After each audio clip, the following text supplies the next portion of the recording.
Good morning, everyone. What do you want? That's a good question.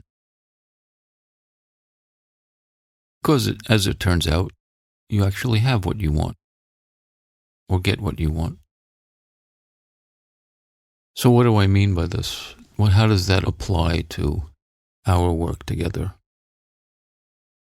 The old saying is that you need to want freedom as much as a drowning man wants air. If you're drowning, you're not thinking about yesterday or tomorrow or your work or your problems or your relationship or your partner or your children or anything, nothing. You're thinking about one thing, air. And if you want freedom that much, then it's absolutely, completely done.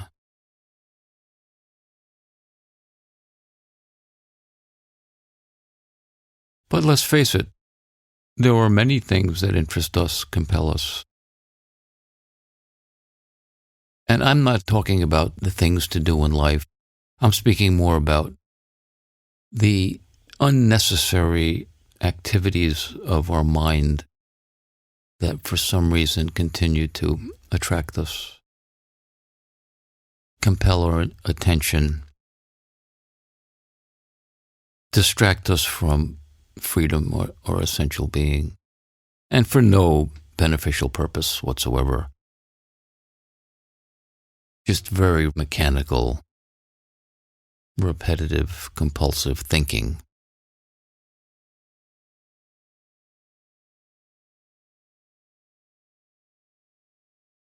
Okay, there's no fault in that. There's no one to blame. That's the human condition, of course, So much information and data has been impressed in our minds, our empty mind, and a lifetime of, in a way, laziness has kept us completely engaged following along with that.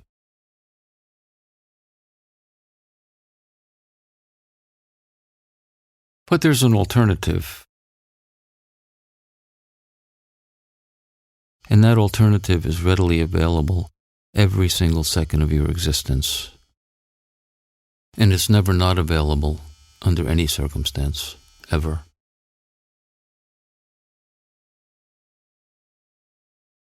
Well, you know what I'm going to say now. Let's have a holiday. Blown wide open. Prior to the rising eye, prior to all of that mentation, redundant, pointless, mentalizing.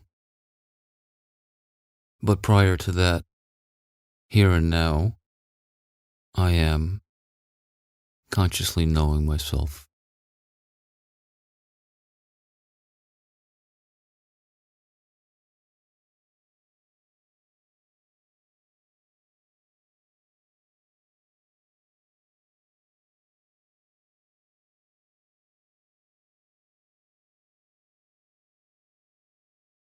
So what is needed once we recognize this is to have some discrimination or discernment, to know what's going on here,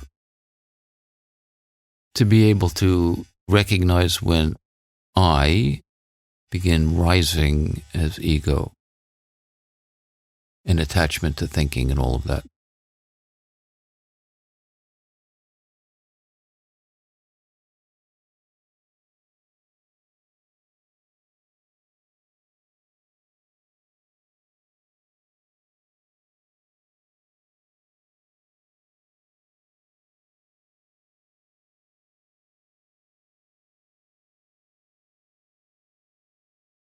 And in the moment when we notice that, what is that there that's arising? It's obviously the separative experience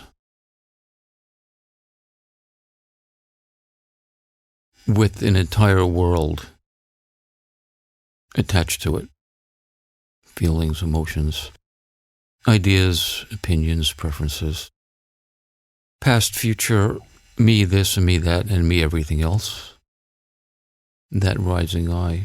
So our work is to discern as quickly as possible when that begins to happen.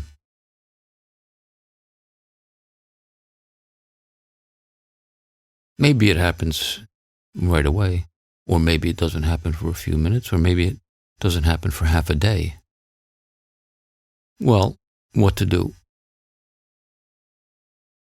When you do notice that you're arising as the separative I, in that moment of noticing itself, again, have a holiday.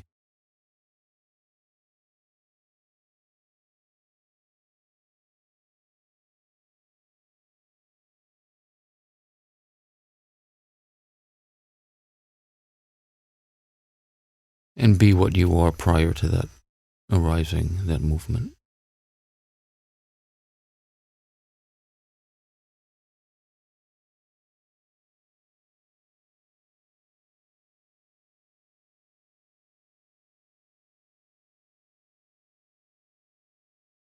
And this comes back to my question at the beginning. What do you want? This is not a judgment at all. If you want freedom, if you want blown wide open, if you want present moment consciously aware being, that's it. That's what you have. And it never goes anywhere, so you don't have to get it or attain it. It's always here. It's always here. Never not.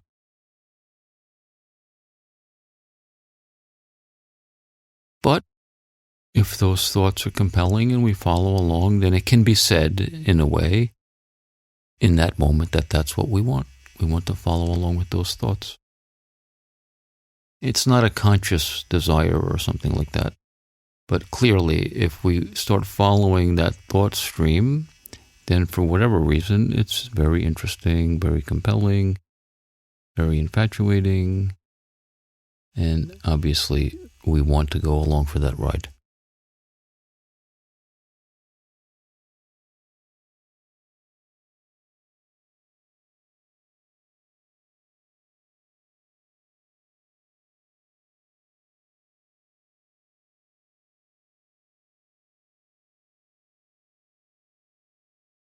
And there are so many things to be interested in there, isn't there? And again, I'm not speaking about the things of your life, your family, and your work and your art or whatever. I'm talking about the pointless redundancy of mentation that is endlessly looping in the head that serves no benefit whatsoever.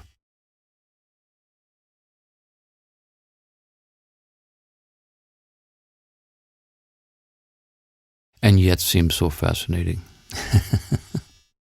It's true.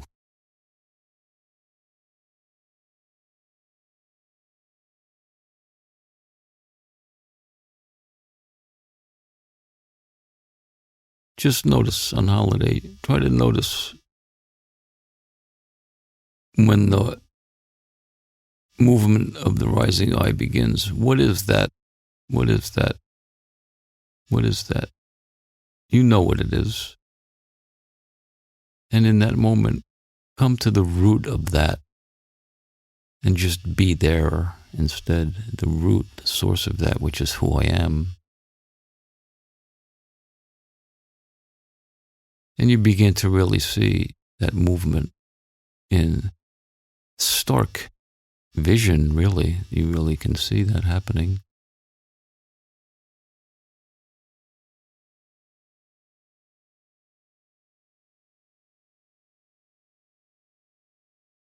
And then you clearly get to see the option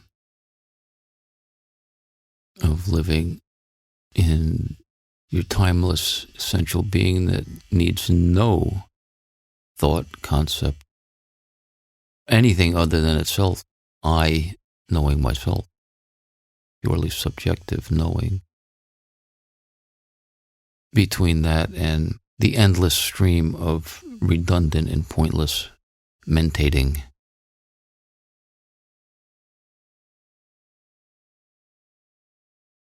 that seems to create an I, that feels like an I, that appears for all intents and purposes like an I, like that's who I am. You need to see also, and this is key and important, that phantom appearing I that claims to be who I am is not what I am in essence. You have to recognize that movement as not what I actually am in essence, but what is appearing as me in a very ephemeral, temporal way, but is actually not me.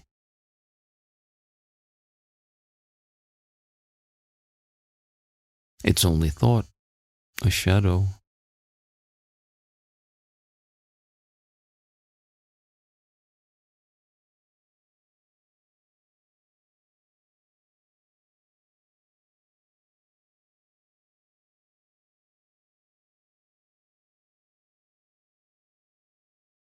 And all is good. Really, there's nothing to judge at all. I don't judge. Whatever is, All of these movements, even those movements towards the rising I, there's no fault or anything like that. Nothing like that at all. We just notice, that's all. Simple. Just notice.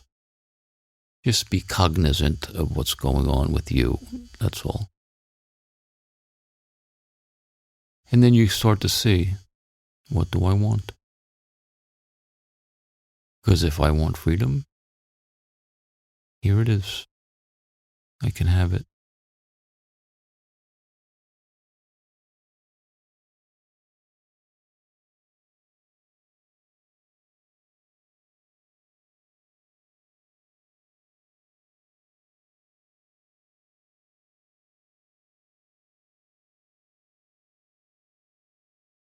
It's good to be with you.